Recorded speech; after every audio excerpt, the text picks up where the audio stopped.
Hello everybody and welcome. In this video I'm going to show you how to pair your speaker MARSHALL Emberton III with your PC.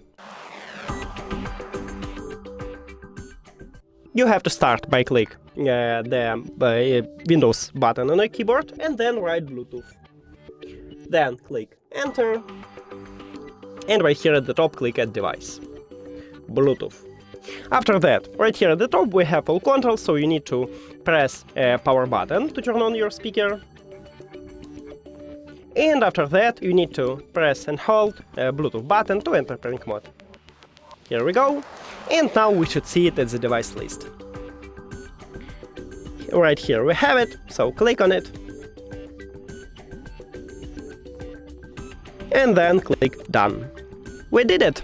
Thank you for watching this video. If you found it helpful, please consider subscribing to the channel and leave the like on the video. See you later!